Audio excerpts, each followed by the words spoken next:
Hi, I'm Leiza, and welcome to The Week That Was, a 60-second look at what happened this past week at SJII-ES. Start the clock. Monday was the start of Wellbeing Week here at SJII, and started with our weekly morning assembly. The virtue of this week, enthusiasm. Wellbeing activities got underway for both students and staff.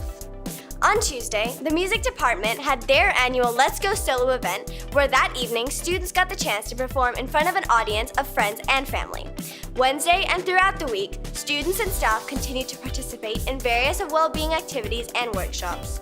Thursday morning, there was a well-being workshop for parents. Finally, on Friday, Wellbeing Week came to a close with a combined ES-HS staff breakfast in the morning and the always popular Virtue Superhero Day, where there were plenty of colorful costumes to be seen.